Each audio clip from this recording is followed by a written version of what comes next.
Панкреатит бұл ұйқы безінің қабыну процесі, өттің шығуы бұзылады.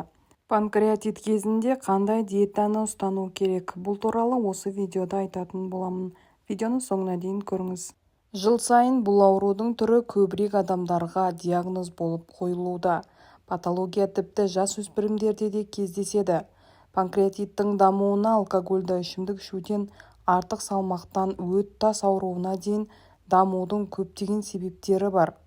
Сондықтан ауру кезінде диетаны сақтау өте маңызды. Тамақты қалыпты қорыту үшін ұйқы безі шығаратын ұйқы безі шырыны қажет. Сонымен қатар шырын тұз қышқылының зиянды әсерінен қорғайды. Оның құрамында көмірсулар, белоктар мен майларды ыдырататын ферменттер бар.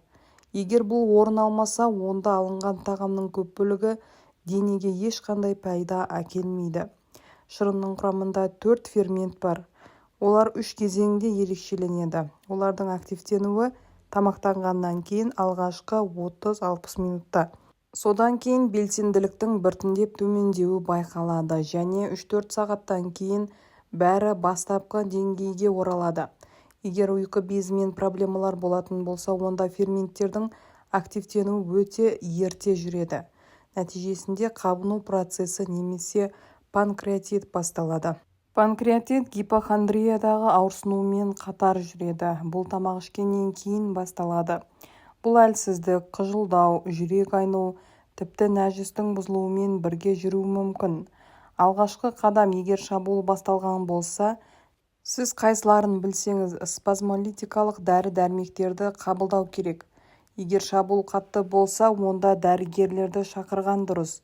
Осыдан кейін 2 тәуліктен кейін 2 күн төсек режимінде болған дұрыс. Мұзды гипохондрияға жағуға болады. Шабуыл өткенге дейін тамақ ішуге болмайды. Тек жылы болуы керек, су ішу керек. Егер құсу болса, құсу жақсы, ол бірден айтарлықтай жеңілдейді. Жақсырақ тынысыңызды мезгіл-мезгіл ұстай отырып, таяз тыныс алу керек. Панкреатиттің диетасы қанша уақытқа созылады? Панкреатиттің диетасында нақты уақыт болмайды. Барлығы науқастың жағдайына, оның қаншалықты тез қалпына келуіне байланысты. Созылмалы түрінде адам әдетте кем дегенде 1 немесе 5 жыл бойы диетаны мұқият бақылап отыру керек. Мақұлданған өнімдерге, ұйқы безіне зиян келтірмеу үшін және оны өз функцияларын жылдам орындауына көмектесу үшін рационда келесі тағамдар болуы керек. Кеспе және көкөністер қосылған сорпалар, кешегі нан, пісірілген немесе қайнатылған балық, буланған ет, орама түрінде картоп пюресі, паштет және котлет, крутондар, бұқтырылған және пісірілген көкөністер, сүт және ашытылған сүт өнімдері, бірақ майдың төмен пайызы болу керек. Сонымен қатар дәнді дақылдар, омлет, макарон, аз мөлшерде май және өсімдік майы, қантсыз пісірілген жемістер, желе және компоттар, алайда мұндай шектеулі өнімдер жиынтығы рационда бола бермейді. Біртіндеп ол жақсарған сайын өнім саны көбейеді. Шектеулі немесе ішінара шектеулі өнімдер. Өкінішке орай аурудың осы түріне тыйым салынған тағамдардың тізімі өте әсерлі. Яғни ол жарамсыз тұтыну, қырыққабат, окрошка, ет, балық және саңырауқұлақтарға негізделген сорпалар, қызылша, маргарин, консервілер, майлы еттер мен балықтар, ішек, шұжықтар, кез келген қуырылған тағам, алма, қайнатылған жұмыртқа, уылдырық, бұршақ тұқымдастар, арпа, жүгері және тары ботқасы, метеоризмді тудыратын және құрамында үлкен тағамдық талшықтары бар тыйым салынған көкөністер, мысалы шалғам мен қырыққабат, шоколад, жаңа пісірілген нан және нан түрлері, цитрус жемістер. Сондай-ақ сіз кофе, какао, қою шай іше алмайсыз. Шырындарды ішу жағымсыз, қатаң тыйым салынған газдалған сусындар. Ал созылмалы панкреатитке қарсы диета. Панкреатит кезінде диеталық тамақтанудың мақсаты қабыну процесін жеңілдету және бездің қалыпты жұмысын қалыпқа келтіру. Созылмалы түрінде тамақ 2-3 сағат сайын ағзаға түсіп тұруы керек. Сізге 3 литрге дейін көп су ішу керек. Тамақтанар алдында 1 стакан жылы таза суға газсыз шамамен 20 минут ішу ұсынылады. Алкогольді ішімдіктерді қолдануға жол берілмейді. Диетадағы қант пен тұздың мөлшерін минимумға дейін азайтуға тура келеді. Сіз тамақты шамадан тыс жей алмайсыз. Барлық өнімдерді жақсылап ұнтақталған дұрыс. Ыдыс-аяқтар бөлме температурасында болу керек. Ал жедел панкреатитке қарсы диета 2-3 күндік оразадан кейін жеңіл диетаны ұстану керек. Мәзір келесідей құрылымдалуы мүмкін. Шабуыл симптомдары басылғаннан кейін 3 күн өткен соң қантсыз, әлсіз шай ішіледі. 5-ші күні сәбіз бен немесе картоппен пюресін жеуге болады. 7-ші күннен бастап қуырылған немесе теңіз өнімдерін емес балықты енгізуге рұқсат етіледі. Сүт пен сүзбе пудингтері 10-ші күннен бастап енгізілуде.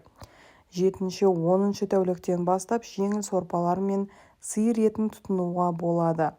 Дегенмен олар денсаулық жағдайына байланысты мұқият басқарылады.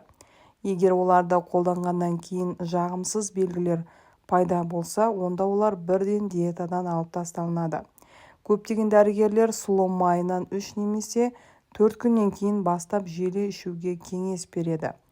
Оның калориясы мөлшері төмен, бірақ сонымен бірге ол өте қанағаттанарлық. Сосын нәжісті қалыпқа келтіруге және токсиндерді келтіруге мүмкіндік береді. Сондай-ақ балалардағы панкреатитке қарсы диета. Шындығында панкреатит диагнозы балалық шақта өте сирек кездеседі. Бірақ сіз көбінесе реактивті панкреатитпен бетпе-бет келуіңіз мүмкін. Бұл нашар тамақтанумен байланысты ұйқы безінің уақытша проблемалары. Мәселе әдетте бірнеше апта ішінде шешіледі. Алайда осы кезеңде сіз баланы қатал диетадан ұстауға мәжбүр боласыз. Құрамында химиялық қоспалары бар хош иістендіргіштер, бояғыштар, кез келген өнімдер бір мәнді түрде көрсетіледі. Қоғамдық тамақтану орындарында және зиянды фастфудқа сапарлар болмайды. Алайда ашытылған және тұздалған тағамдарға, сорпаларға, табиғи шұжықтарға, пирогтарға, пирожныйларға, тіпті балмұздаққа рұқсат етіледі. Бірақ олар балаға таныс болмауы керек және оларды реактивті панкреатит белгілері жойылғаннан кейін ғана қолдануға болады. Әрдайым дәрігердің кеңесін мұқият орындаңыз. Ауруханадан шыққаннан кейін де өз өмірінің сапасын жақсарту, аурудың қайталануын болдырмау үшін көрсетілген уақытқа дейін диетаны ұстаңыз. Аурудың дамуын болдырмау үшін сіз өзіңіздің диетаңызды ерте жастан қадағалап отыруыңыз керек. Ал осы видео сізге пайдалы болса, жақындарыңызбен бөлісіп, каналға тіркелуді ұмытпаңыз.